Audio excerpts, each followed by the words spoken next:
Hello students, तो कैसे हो आप लोग? बेटा लास्ट क्लास में हम जो टॉपिक छोड़ चुके थे वो था ग्लाइकोकैलेक्स। अब हम आगे बढ़ेंगे, टाइम कम है हमारे पास और हमको बहुत सारी चीजें पढ़नी है, तो बिना समय व्यर्थ किए हुए बेटा हम अगले टॉपिक पे बढ़ेंगे। ठीक है, कल बेटा मेरे ख्याल से हमने स्लाइम लेयर पढ़ ली थी, अब हमको पढ़ना था कैप्सूल। ठीक है, हमारे जो बैक्टीरिया है, बैक्टीरिया के बारे में हम बहुत डिटेल में पढ़ रहे थे। ठीक है, तो बैक्टीरिया की आउटर मेम्ब्रेन को हम देख रहे थे। तो इन आउटर मेम्ब्रेन में सबसे आउटर मेम्ब्रेन ग्लाइकोकैलेक्स थी, और ग्लाइकोकैलेक्स के दो फॉर्म थे। कौन कौन से फॉर्म थे बेटा?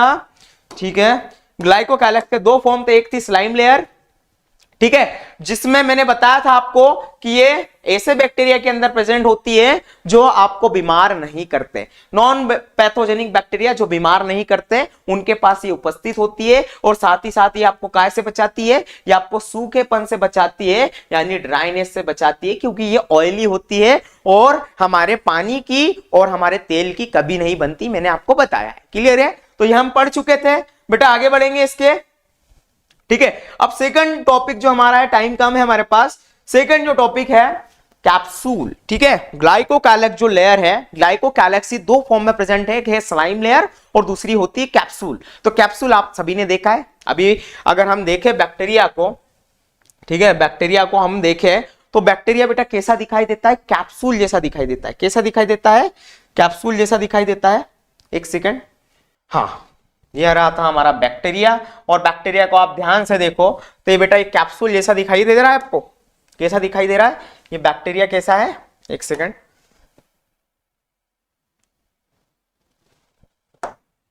ठीक है, ये कैप्सूल जैसा स्ट्रक्चर दिखाई दे रहा है, यहां से ये अभी कटा हुआ है। ठीक है, इसको पूरा कर दिया जाए तो एक कैप्सूल रूप में है। नॉर्मली हम देखते हैं टैबलेट जब खाते हैं तो कैप्सूल उसको इसीलिए बोलते हैं क्योंकि उसका फॉर्म इस तरीके से होता है, सिलेंड्रिकल होता है। ठीक है, तो बैक्टीरिया हमारा कैप्सूल जैसा दिखाई देता है, और ये जो आउटर की जो लेयर आपको दिखाई दे रही है ना, कुछ बैक्टीरिया में इस कैप्सूल फॉर्म में, ये बैक्टीरिया जो है एक्चुअल कैप्सूल है। ठीक है, बाकी जो बैक्टीरिया होते हैं उनमें कैप्सूल नहीं होता है, उनमें नॉर्मल स्लाइम लेयर होती है, चिपचिपी लेयर होती है। तो ये हमारा क्या है बेटा? कैप्सूल है। अरे यस और नो, कैप्सूल जैसा दिखाई दे रहा है कि नहीं? हाँ, इसके बाद ये आपको कैप्सूल की अगर बात करें तो ये हमारा कैप्सूल है, ये पिलाई है। एक सेकंड, ये रहा कैप्सूल, दिख रहा पूरा कैप्सूल जैसा स्ट्रक्चर। ठीक, इसको हम जरा अब थ्योरेटिकल पॉइंट इसके देख लेते हैं। वापस जाएंगे हमारे टॉपिक में बेटा, वापस जाएंगे यहां से, इसको हम बैक कर लेते हैं। ठीक है, ठीक है, हमारी कौन सी स्लाइड चल रही थी? कैप्सूल। ये आ गए हमारे टॉपिक पर। ठीक है, कैप्सूल आपको पता ही चल गया कैसा स्ट्रक्चर होता है। ठीक है, कैप्सूल के बारे में हमने देख लिया। हाँ, तो कैप्सूल के बारे में क्या बता रहे हैं? Work as a bullet proof jacket, bullet proof jacket की तरह काम करता है। कौन? कैप्सूल। ठीक है बेटा, कैप्सूल की अगर मैं खासियत बताऊं तो पहले तो देख लो कि ये प्रेजेंट कहां होते हैं। Present in pathogenic bacteria.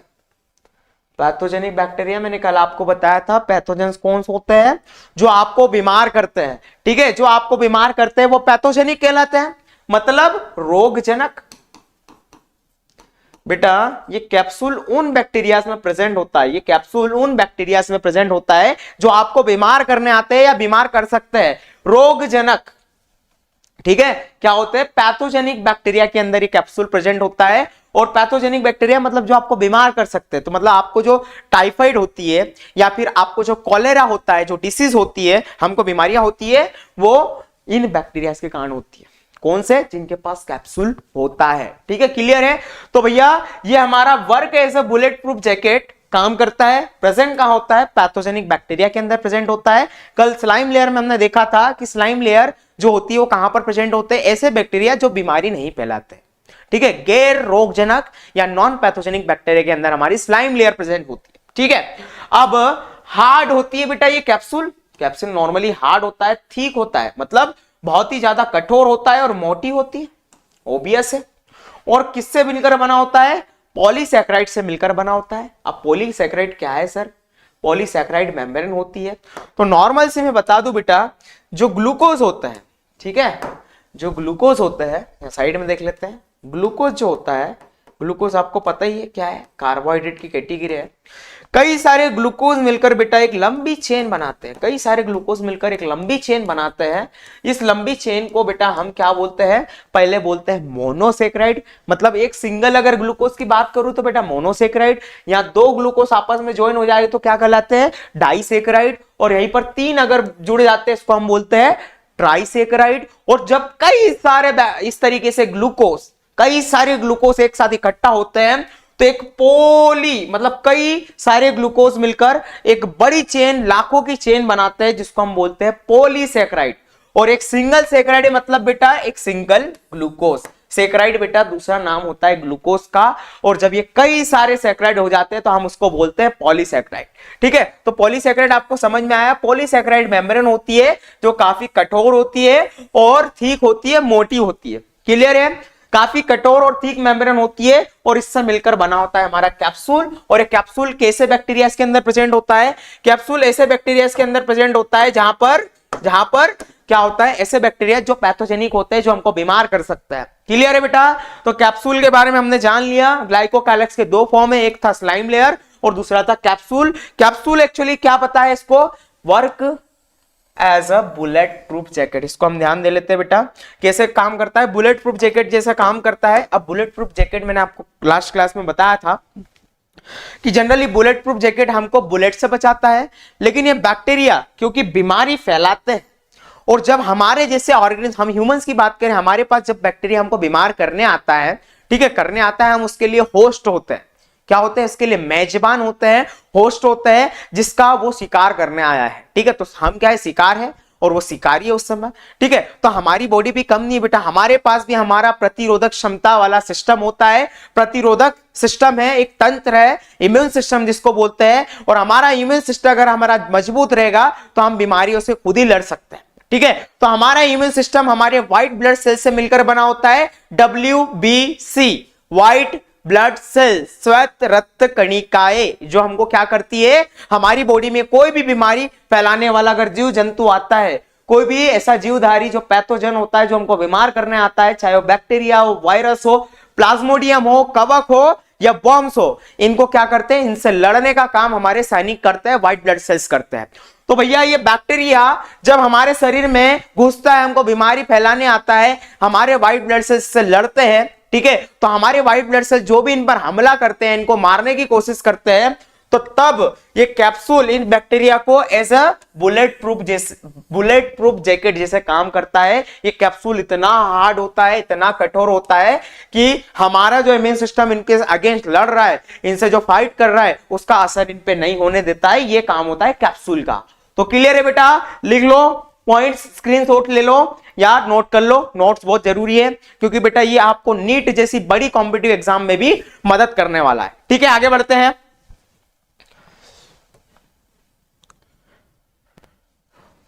ठीक है, सेल वॉल, कोशिका भित्ति।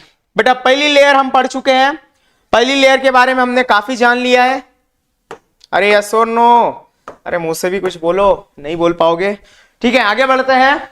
सेल वॉल, ठीक है, ये कौन सी लेयर थी बेटा, ये सेकंड नंबर पे लेयर थी। सबसे बाहर लेयर कौन सी थी, सबसे बाहर लेयर थी हमारी ग्लाइकोकैलेक्स, जिसको दो फॉर्म हम बहुत ही डिटेल में पढ़ चुके हैं। अब तीसरी लेयर सेल वॉल की बात करेंगे। कोशिका का आवरण में सबसे मेन जो रोल अदा करता है वो सेल वॉल करती है। ठीक है, जिसको हम क्या बोलते हैं, कोशिका भित्ति। मतलब कोशिका को सबसे पहली लेयर हमारी प्लाज्मा मेम्ब्रेन है, उसके बाद क्या होती है, कोशिका भित्ति, उसके बाद क्या होती है, ग्लाइकोकैलेक्स। अभी हम सेकंड लेयर के बारे में बात कर रहे हैं, सेल वॉल, जो कि सबसे खतरनाक केमिकल सब्सटेंस से मिलकर बनी होती है, जिसको हम क्या बोलते हैं, पेप्टाइडोग्लाइकेन। बेटा यही वो पेप्टाइडोग्लाइकेन है, यही वो पेप्टाइडोग्लाइकेन है। इन बैक्टीरियाज की यही वो शक्ति है या यही वो पावर है जिसके कारण बेटा ये ऐसी उटपटांग जगहों पे, जैसे एसिड के अंदर, ठीक है, जैसे एसिड के अंदर, तेजाब के अंदर, या 1000 डिग्री टेम्परेचर किसको बोलते हैं बेटा, 1000 डिग्री टेम्परेचर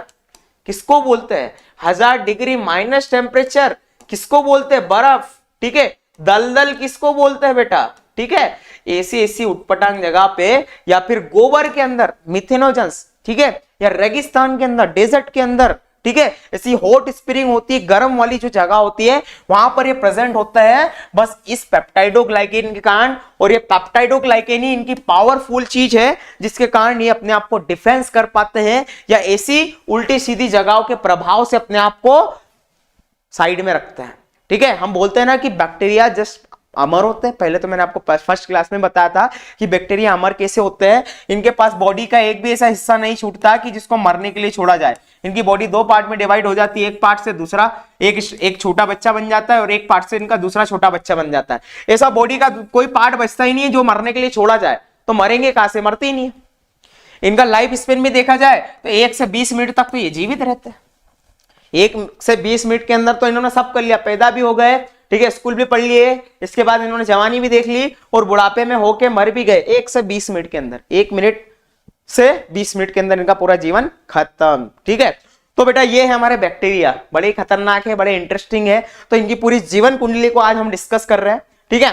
तो इनकी जो मेन शक्ति है या पावर है इनकी पेप्टाइडोग्लाइकेन होती है, क्योंकि ये पेप्टाइडोग्लाइकेन ही ऐसा केमिकल सब्सटेंस है, पेप्टाइडोग्लाइकेन ही ऐसा केमिकल सब्सटेंस है, इतना खतरनाक केमिकल सब्सटेंस है जिससे ये सेल वॉल बनी होती है। जैसे हम बोलते हैं ना भगवान कहीं पर भी जीवित रह सकते हैं या हमेशा जीवित रहते हैं, अमर होते हैं। क्यों होते हैं? क्योंकि उनके पास पावर है, ठीक है, पावर है। इसके कारण वो हर एक कण कण में व्याप्त होते हैं।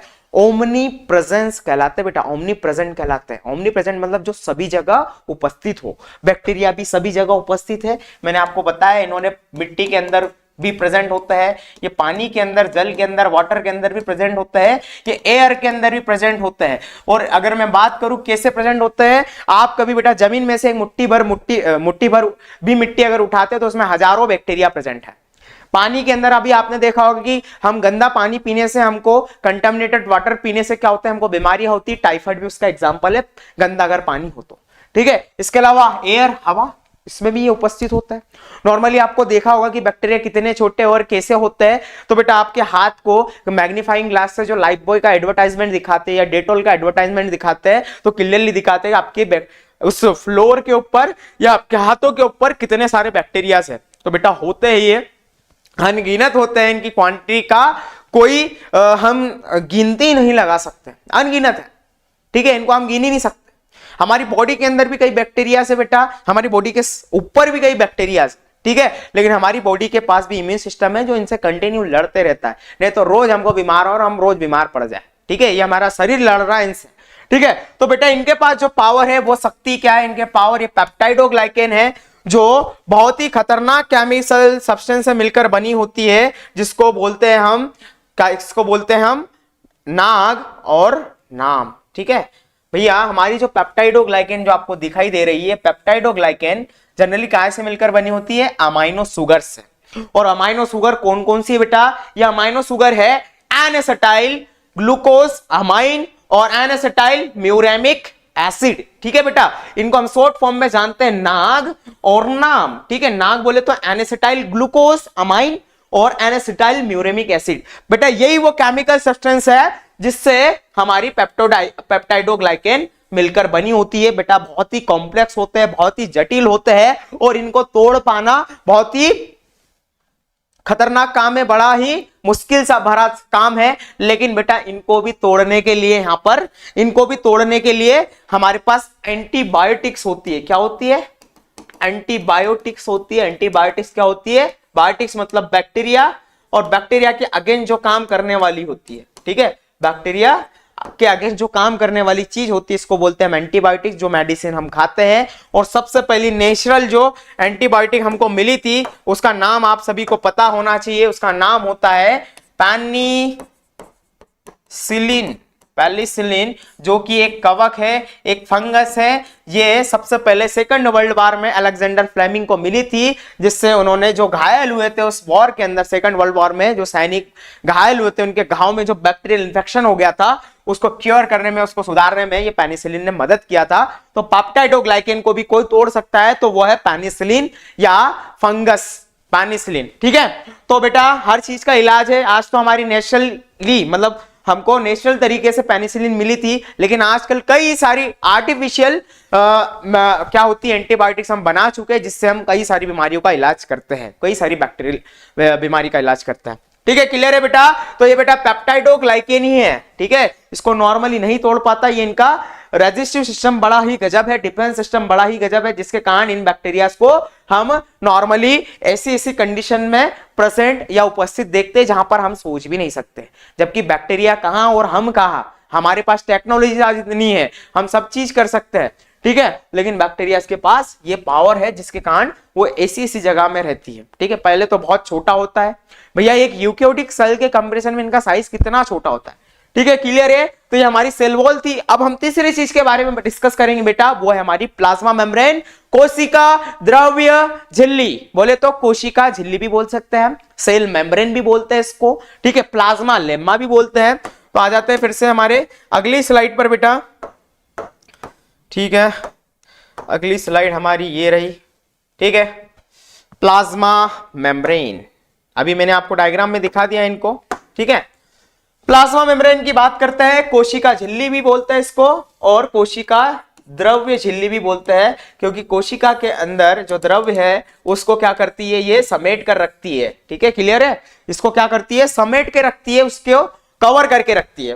प्लाज्मा मेम्ब्रेन को और एक और नाम से जाना जाता है, प्लाज्मा लेम्मा भी बोलते हैं इसको, ठीक है, तो झिल्ली तो बोलते ही है, इसको बेटा हम सेल मेम्ब्रेन के नाम से भी जानते हैं, सेल मेम्ब्रेन मतलब कोशिका की परत, ठीक है भैया, कोशिका की भारी परत, ठीक है। अगर इनके काम की बात करें या इनके स्ट्रक्चर की बात करें तो मैं बता ही चुका हूं कि बेटा ये लिपो प्रोटीन से मिलकर बनी होती है। अब लिपो प्रोटीन क्या होता है तो मैं बता दूं आपको, लिपो बेटा वर्ड कहां से आता है, अभी बताया था मैंने, लिपिड से, लिपिड यानी बेटा चर्बी या फैट, ठीक है, चर्बी या फैट या वसा से मिलकर बनी होती है, और प्रोटीन तो प्रोटीन होता है। तो बेटा इन दो चीजों से मिलकर बनी होती है हमारी प्लाज्मा मेम्ब्रेन।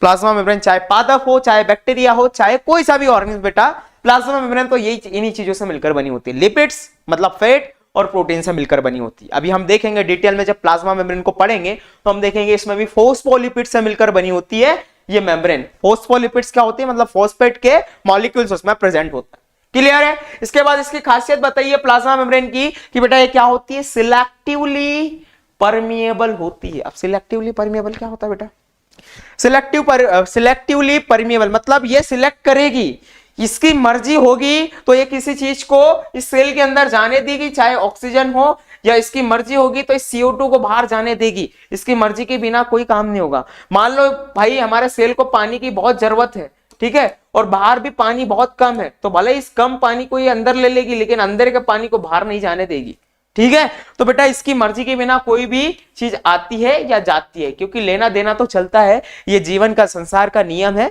हमारे शरीर में भी कई सारी मेटाबॉलिक एक्टिविटीज होती है, कई सारी क्रियाएं होती है जिसमें आदान प्रदान चलते रहता है बेटा, चीजों का यहां से वहां जाना या आना। जैसे हम ऑक्सीजन लेते हैं तो CO2 को छोड़ते भी है, ठीक है, हम ग्लूकोज लेते हैं तो एनर्जी बनाते भी है। ये काफी सारी रिएक्शन बेटा इन सेल के अंदर होती है। क्या बैक्टीरिया एक कोशिका है, ठीक है, बैक्टीरिया भी एक कोशिका है, भले इनकम्प्लीट है लेकिन इसके अंदर भी जीने के लिए, क्योंकि जीवित है, सजीव है, प्राणी है, ठीक है, तो इसके अंदर भी जीने के लिए बेटा जीवन प्रक्रम होते हैं, इसके अंदर भी वो सारी वाइटल एक्टिविटीज होती है जो हमारे शरीर के अंदर होती है। भले ही इसकी बॉडी एक कोशिका से मिलकर बनी होती तो बनी है तो क्या हुआ, लेकिन इनके अंदर भी जीने के लिए वो सारी चीजें होती है। ये भी श्वसन करते हैं, ये भी रेस्पिरेशन करते हैं, ये भी पाचन करते हैं, ये भी एक्सक्रीशन करते हैं, ये भी प्रजनन करते हैं बेटा, अपनी संख्या बढ़ा रहे हैं, और संख्या भी कितनी बढ़ाई, अनगिनत, ठीक है।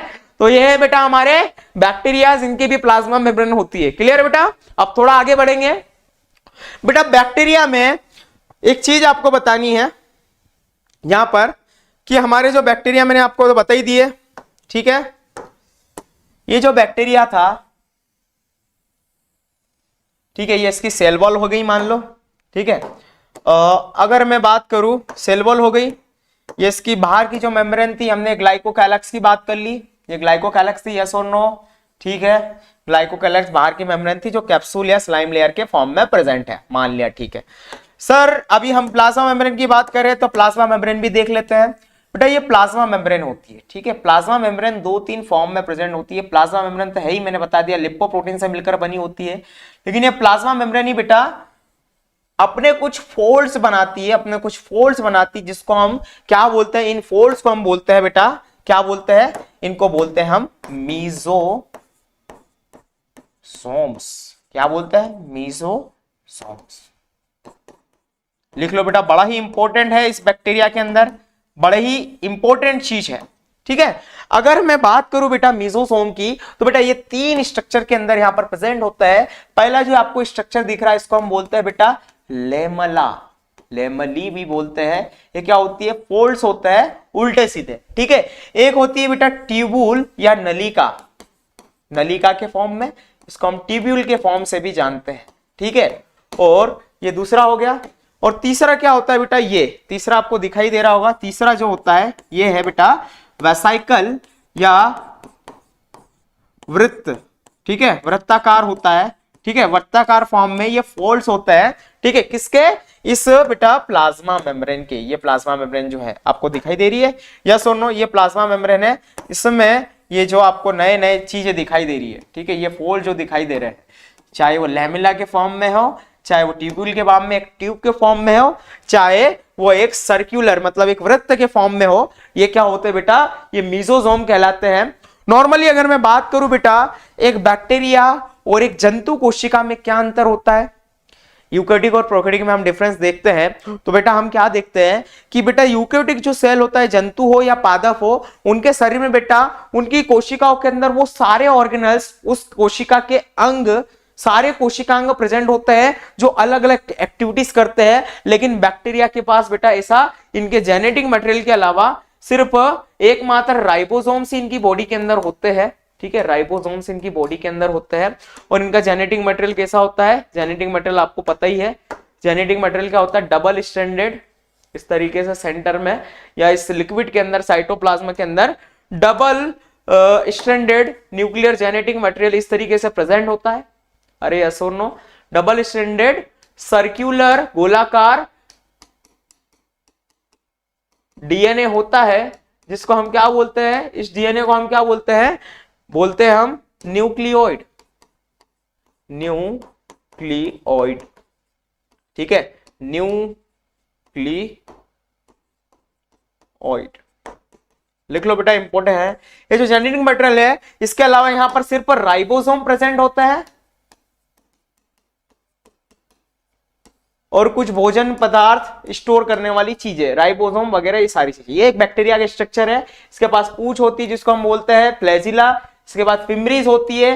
ठीक है, हमने ये डिस्कस कर लिया है, फिम्ब्रीज होती है या पिलाइज होती है इसके पास। ठीक है, पिलाई प्रजनन में हेल्प करती है और ये फिम्ब्रीज बेटा बैक्टीरिया अगर पानी में घूम रहा है तो उसको वहां पर अटैचमेंट में हेल्प करती है, उसको कहीं पर रुकने में या खाना पकड़ने में मदद करती है। क्लियर है? तो यहां पर हम बैक्टीरिया के बारे में क्या डिस्कस कर रहे हैं बेटा, मीजोसोम के बारे में। तो बेटा नॉर्मली एक कोशिका के अंदर अगर एक जंतु कोशिका की बात करूं मैं, तो जंतु कोशिका में बेटा वहां पर क्लोरोप्लास्ट होता है भोजन बनाने के लिए। अरे भैया लवक होता है भोजन बनाने के लिए। माइटोकॉन्ड्रिया होता है काय के लिए, बिजली बनाने के लिए, पावर बनाने के लिए, ऊर्जा बनाने के लिए। लाइसोसोम होता है जो पॉइजन को डाइजेस्ट कर सके। ठीक है, राइबोसोम्स होता है, सारी चीजें होती है उनके पास। हर एक एक ऑर्गेनल होता है, हर एक एक कोशिकांग होता है, एंडोप्लाज्मिक रेटिकुलम होती है, गोल्गी कॉम्प्लेक्स होते हैं। सारे काम अलग अलग पार्ट में अलग अलग इंसानों को, अलग अलग कोशिका के अंगों को बांट कर रखा है। लेकिन क्या ये काम एक बैक्टीरिया के अंदर नहीं होते क्या बेटा? होते हैं, लेकिन इनके पास क्योंकि इनकम्प्लीट है, ये क्या होते हैं बेटा, एक तरीके से अनाथ होता। ठीक है भैया, एक जंतु कोशिका के अंदर तो अलग अलग काम करने के लिए अलग अलग डिपार्टमेंट्स अलग अलग है, लेकिन बैक्टीरिया के पास ऐसी कोई चीज है नहीं कि जो कर सके। भाई इसके पास एक सिंगल एक होता है जेनेटिक मटेरियल जो है न्यूक्लियोइड, इसकी भी आउटर मेम्ब्रेन नहीं है, जिसके कारण ये इनकम्प्लीट कहलाता है। और यह कहलाता है कि इसके पास भाई खुद का केंद्रक ही नहीं है। ठीक है, बैक्टीरिया ऐसा होता है कि जिसके पास खुद का केंद्रक नहीं होता है, क्योंकि इसकी न्यूक्लियर मेम्ब्रेन अब्सेंट होती है। न्यूक्लियर मेम्ब्रेन अब्सेंट होती है और न्यूक्लियस के अंदर, एक केंद्रक के अंदर जो लिक्विड होता है जिसको हम क्या बोलते हैं, न्यूक्लियोप्लास्ट, वो भी उपस्थित नहीं होता है। और ये बेचारा जेनेटिक मटेरियल जो डबल स्ट्रैंडेड जेनेटिक मटेरियल है, सर्कुलर है, गोलाकार है, ये क्या होता है, साइटोप्लाज्म में जो पानी है, जो लिक्विड है, ये जहां घूमता है वहां पर ये बहता रहता है। ठीक है, आपने देखा है लास्ट एक सेकेंड,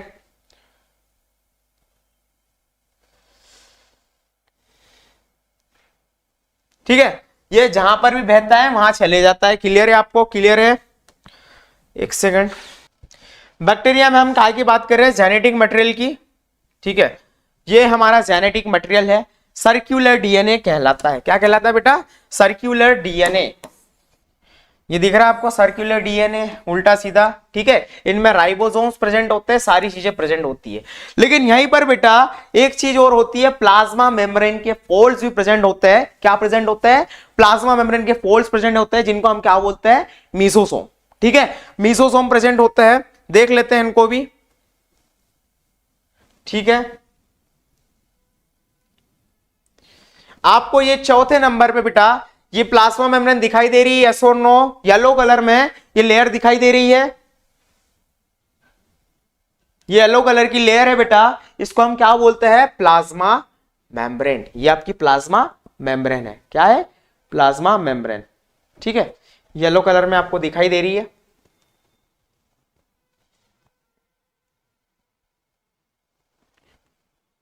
ठीक है।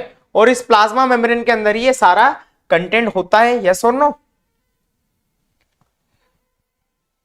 ठीक है।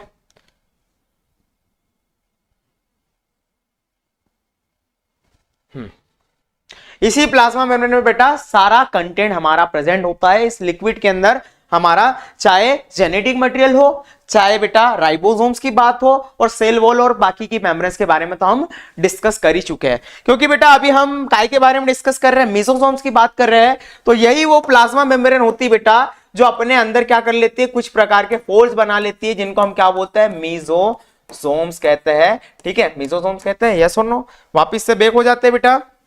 यहां पर हम देख रहे थे लास्ट क्लास में, ये जो फोल्ड्स होते हैं यही क्या कहलाते हैं? मेसोसोम्स कहलाते हैं। मतलब बेटा जिसका कोई नहीं होता उसका क्या होता है? अनाथ आश्रम होता है। अरे यस और नो? जिसके माता पिता नहीं होते उसके क्या होता है? अनाथ आश्रम होता है। बेटा बैक्टीरिया के पास कोई भी कोशिकांग नहीं है, ना इसके पास माइटोकॉन्ड्रिया है, ना इसके पास क्लोरोप्लास्ट है, ना इसके पास बेटा लाइसोसोम है, ना गोल्गी कॉम्प्लेक्स है, ना एंडोप्लाज्मिक रेटिकुलम है। इसके पास काम करने के लिए कोई भी स्ट्रक्चर नहीं है। तो जिसके पास कोई नहीं होता उसके पास क्या होता है? अनाथ। मतलब जिन बच्चों के पास कुछ नहीं होता, उनके माता पिता नहीं होता, कुछ नहीं होता, उनके पास अनाथ आश्रम होता है। वही अनाथ आश्रम उनको सारी चीजें करवाता है, उनको पढ़ाता है, लिखाता है, उनको खाना देता है, और एक जीवन में अच्छे स्थान पर पहुंचने के लिए एक राह दिखाता है। तो बेटा बैक्टीरिया के पास कुछ नहीं है करने के लिए, लेकिन इनको भी जीना है। तो बेटा बैक्टीरिया के पास क्या होता है? इनके पास भी अनाथ आश्रम होता है, इनके पास भी मेसोसोम होता है, ठीक है। इनके पास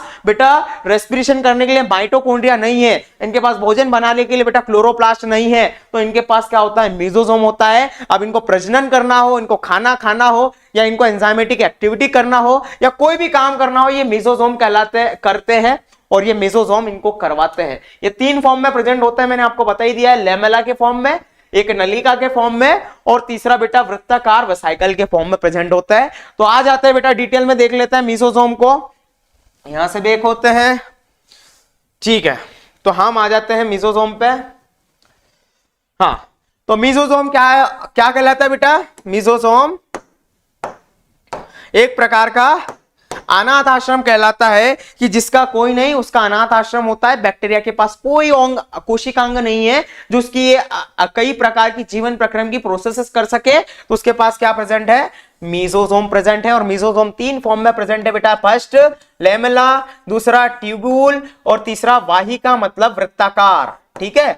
ये हमारा लेमेला के फॉर्म में इस तरीके, अगर लेमेला की मैं बात करूं तो लेमेला किस तरीके से होता है? इस तरीके से फोल्ड, ठीक है। ये लेमेला हो गया, ठीक है। इसके बाद अगर मैं बात करूं ट्यूब्यूल की, तो नली कैसी होती है बेटा? एक ट्यूब कैसा होता है? इस तरीके से होता है। अरे यस और नो? ठीक है, ये ट्यूब्यूल हो गया हमारा। और वाहिका की बात करूं या वेसिकल की बात करूं तो बेटा ये क्या होते हैं? वृत्ताकार होते हैं। मतलब इस तरीके से वृत्त के रूप में ये प्रेजेंट होते हैं अलग अलग प्रकार के बैक्टीरियाज में। तो मेसोसोम का काम क्या होता है बेटा? मेसोसोम तीन फॉर्म में तो प्रेजेंट होता है, लेकिन इसका काम क्या होता है कि बैक्टीरिया के अंदर जो कोशिकांग काम कर सकते थे वो काम इसके सुपुर्द होते हैं। ये अनाथ आश्रम जैसा काम करता है, ठीक है। तो हम देख लेते हैं इसके काम क्या क्या है, ठीक है। तो फंक्शंस ऑफ मेसोसोम्स की बात करेंगे। मेसोसोम के बेटा कई सारे काम है, जिसमें से सबसे पहला काम क्या है? कोशिका का विभाजन कराना। कोशिका विभाजन मतलब सेल का क्या करना? सेल को दो भागों में बांटना या सेल से नई सेल बनाना, कोशिका विभाजन, दो भागों में डिवाइड की जाएगी। ठीक है, हमने देखा था सेल थ्योरी के अंदर कि कोशिका विभाजन या नई कोशिकाएं क्या बनती है, बूढ़ी कोशिकाओं के टूटने से ही बनती है, बूढ़ी कोशिकाओं से ही नई कोशिकाएं बनती है। रुडोल्फ विर्चो ने 1855 में बताया था। ठीक है, अभी हम फंक्शंस ऑफ मेसोसोम की बात कर रहे हैं।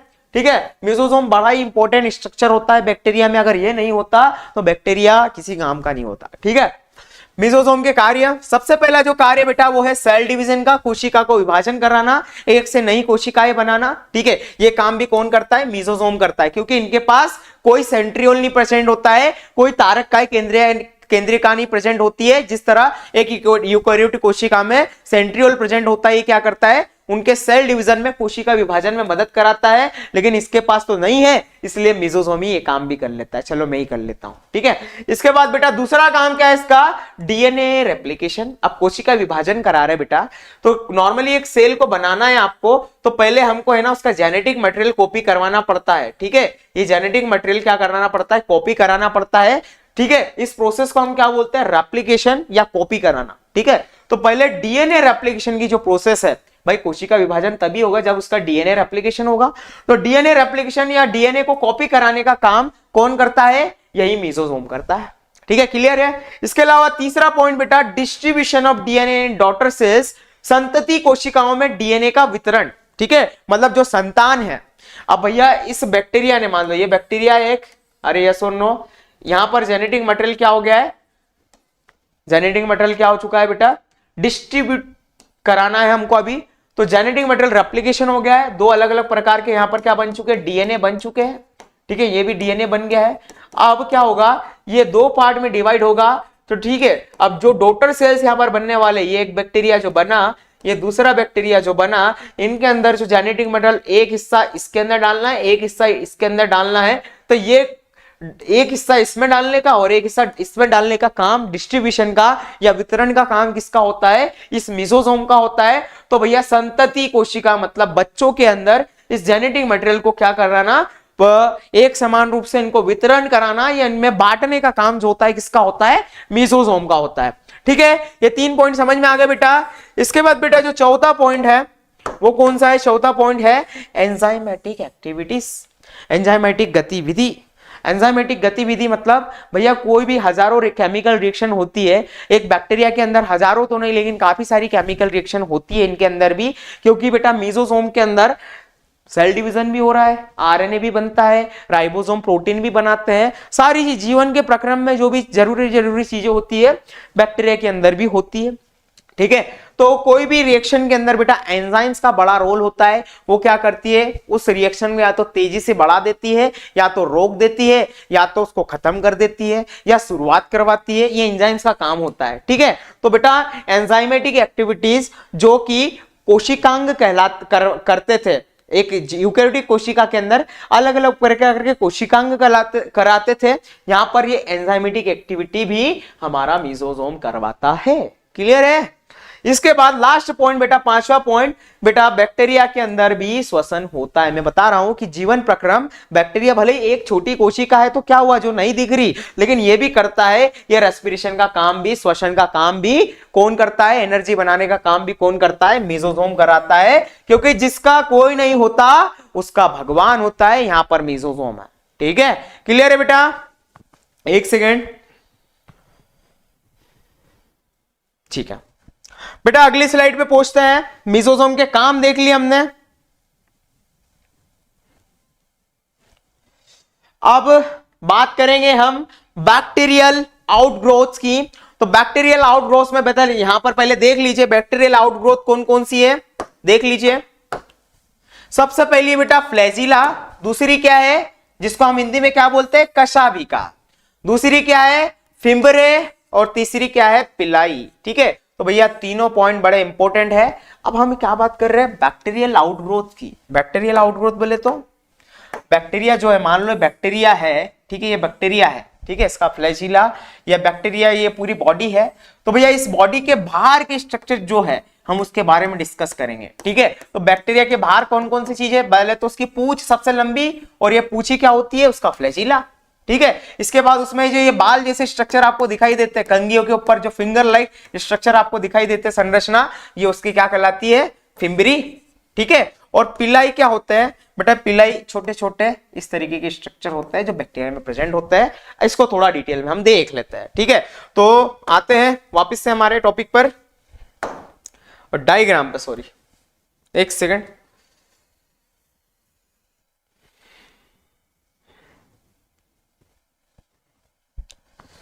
ठीक है, तो ये रहा हमारा बेटा बैक्टीरिया।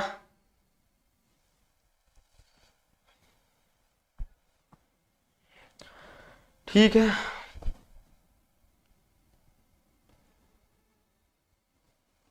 ये बैक्टीरिया रहा बेटा। इसमें आपको क्लियरली दिख जाएगा कि ये हमारी क्या है, पिलाई दिख रही है बेटा आपको। ये फिमरी जैसी होती है। एक्चुअली फिमरी और पिलाई में ज्यादा अंतर नहीं है बेटा, फिमरी और पिलाई में ज्यादा अंतर नहीं है, ठीक है। ये आपको जो बाहर एक्सटर्नल स्ट्रक्चर दिख रहा है, ठीक है, ये स्ट्रक्चर जो दिखाई दे रहा है ये एक्चुअली फिमरीज है और इनमें से ही 2 से 4 होती है पिलाई, ठीक है। अभी देख लेते हैं हम।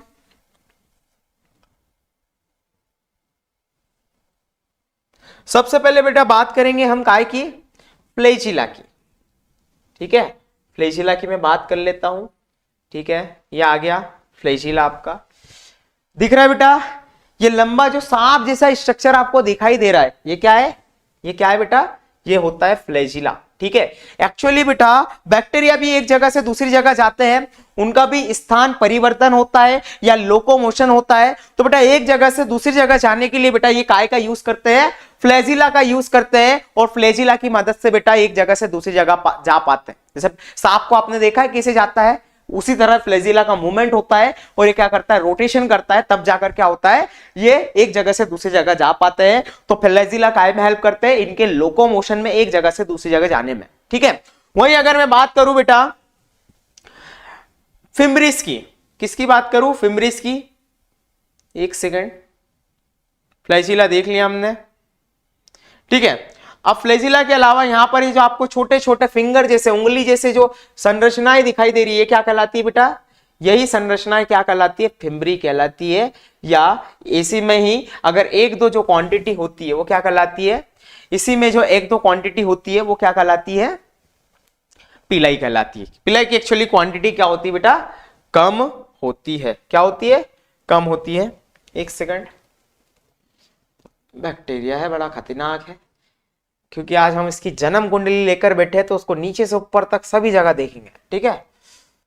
ये क्या है, पिलाई है। और ये जो बड़े बड़े स्ट्रक्चर आपको दिखाई दे रहे हैं यहां पर, ये क्या है, उनके फिमरिस है। फिमरिस का काम आपको मैंने बता ही दिया है कि फिमरिस जब बैक्टीरिया मान लो नदी के अंदर है या तालाब के अंदर है, कहीं इसको मान लो फूड मिल जाता है, ठीक है, मान लो कहीं इसको फूड मिल जाता है, मान लो कुछ खाने पीने को मिल गया इसको, ठीक है, या किनारा है उससे अटैच होना है, तो इस फिमरिस की मदद से उसको पकड़ पाता है, अटैच कर पाता है और रुक पाता है, ठीक है। और पिलाई का काम क्या होता है बेटा, पिलाई का काम होता है एक्चुअली बैक्टीरिया के अंदर प्रजनन की अगर मैं बात करूं तो बैक्टीरिया जनरली क्या होता है बेटा, अलैंगिक प्रजनन करते हैं। एक ही पेरेंट यहां पर इन्वॉल्व होता है और क्या करते हैं, एक ही पेरेंट से वो 2 डॉटर सेल्स बना सकते हैं।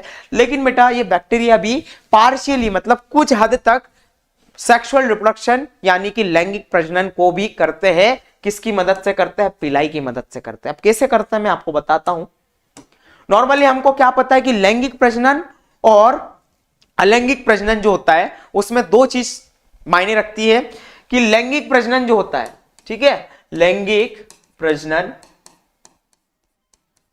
प्रजनन के अंदर बेटा 2 पेरेंट इन्वॉल्व होते हैं, ठीक है। और अलैंगिक में क्या होता है, असेक्सुअल रिप्रोडक्शन में क्या होता है, सिर्फ एक ही पेरेंट इन्वॉल्व होता है, ठीक है। तो हमारे बैक्टीरिया अलैंगिक प्रजनन करते हैं, ये हमको क्लियर है। लेकिन बेटा कुछ हद तक ये लैंगिक प्रजनन भी करते हैं, तो लैंगिक प्रजनन करते हैं तो भैया यहाँ पर 2 पेरेंट होना चाहिए, लेकिन यहाँ तो एक ही बैक्टीरिया है, तो बेटा यहाँ पर भी लैंगिक प्रजनन कुछ इस तरीके से होता है।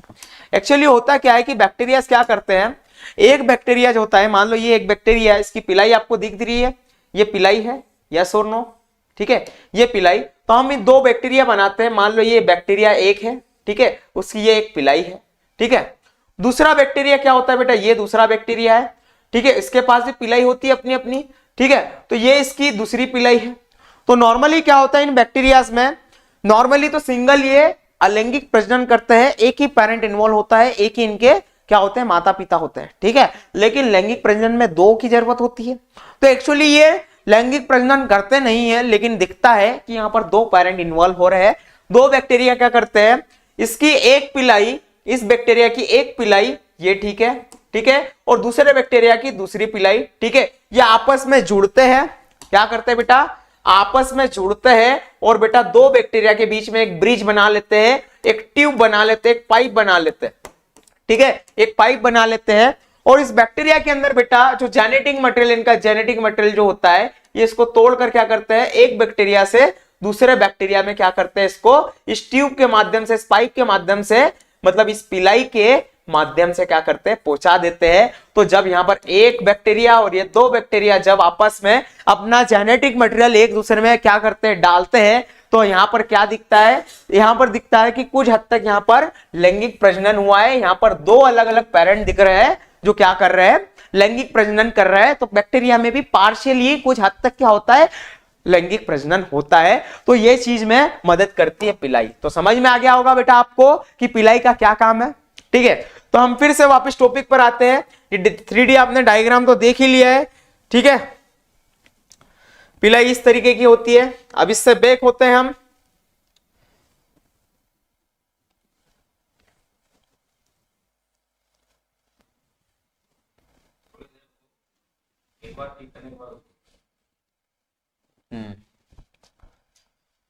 ठीक है।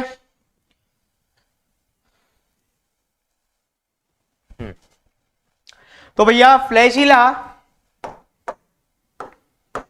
ठीक है, फ्लैजिला और फिमरी और पिलाई, ये एक जीवाणु की बाहरी संरचना है जिसको हम अभी देखकर आए हैं, ठीक है। अब इनके बारे में थोड़ा डिटेल में पढ़ते हैं। सबसे पहले उठाएंगे बेटा हम किसको, फ्लैजिला को। किसको उठाएंगे बेटा, फ्लैजिला को, ठीक है। फ्लैजिला या कशाभिका, ठीक है, फ्लैजिला या कशाभिका को उठाते हैं, ठीक है।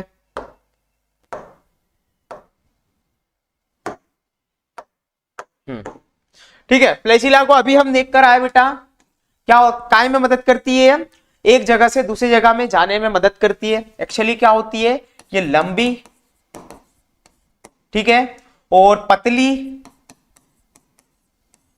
क्या होते हैं, फिंगर जैसी, उंगली नुमा क्या होती है, स्ट्रक्चर होती है, ठीक है। और क्या होती है, लंबी होती है, बहुत लंबी होती है, अभी हम देख कर आए, ठीक है। फिंगर लंबी, ठीक है, फिंगर जैसी होती है, लंबी होती है, पतली होती है। बैक्टीरिया को एक जगह से दूसरी जगह जाने में क्या करती है, मदद करती है, ठीक है। इसके अलावा अगर फ्लैजिला की मैं बात करूं तो बेटा फ्लैजिला एक प्रकार के काय से मिलकर बनी होती है, एक प्रकार के पिगमेंट से मिलकर बनी होती है जिसको हम बोलते हैं फ्लैजेलिन, ठीक है, फ्लैजेलिन बोलो। और इसके अलावा एक और पिगमेंट होता है जिसको हम बोलते हैं ट्यूबेलिन पिगमेंट, ठीक है। ट्यूबेलिन और फ्लैजिलिन ये 2 प्रकार के पिगमेंट होते हैं बेटा, इनसे मिलकर बनी होती है हमारी फ्लैजिला या कशाभिका। क्लियर है। इसके अलावा अगर मैं बात करूं इनकी संख्या की या नंबर्स की, ठीक है, नंबर्स की या संख्या की, तो इनकी संख्या बेटा एक बैक्टीरिया के अंदर लगभग कितनी होती है, 2 से 4 मैक्सिमम, 2 से 4 इनकी मैक्सिमम संख्या हो सकती है, ठीक है। जनरली क्या होता है, एक बैक्टीरिया के अंदर आपने देखा ही होगा एक सिंगल फ्लैजिला आपको दिखाई देता है, ठीक है, लेकिन 2 से 4 इनकी मैक्सिमम क्वांटिटी हो सकती है, बैक्टीरिया को एक जगह से दूसरी जगह ले जाने में मदद करते हैं, ठीक है। बेटा अभी तो क्लास का खैर टाइम हो रहा है, तो क्लास हम यही और करेंगे। फ्लैजिला का हम कल देखने वाले हैं डिटेल्ड डायग्राम, जिसके अंदर हम इसके एक एक पार्ट्स को डिटेल में देखेंगे कि भैया ये बैक्टीरिया के अंदर धसा होता है, ठीक है, बैक्टीरिया की पूरी बॉडी को उठाकर चलता है, तो ये एक जॉइंट बनाता है इस पोर्शन में, इन मेम्ब्रेन्स के पास ये जॉइंट जो होता है किन चीजों से मिलकर बना होता है, इसको हम देखेंगे। फ्लैजिला के भी 3 भाई बंधु होते हैं, 3 भाग होते हैं। एक होता है यहाँ पर बेस होता है, इसका मेन बेस, ठीक है, दूसरा इसका पोर्शन होता है, इसको हम बोलते हैं हुक, और तीसरा होता है इसका लास्ट में पूछ जैसा पूछनुमा स्ट्रक्चर जिसको हम बोलते हैं तंतु। तो इसको हम डिटेल में देखेंगे, ठीक है। तो कैसी रही बेटा क्लास, मिलते हैं, कोई भी डाउट रहे तो मुझसे पूछ सकते हो आप, ठीक है। और वीडियो अगर अच्छा लगा, क्लास अगर अच्छी लगी तो प्लीज सब्सक्राइब करें, ठीक है। मिलते बेटा।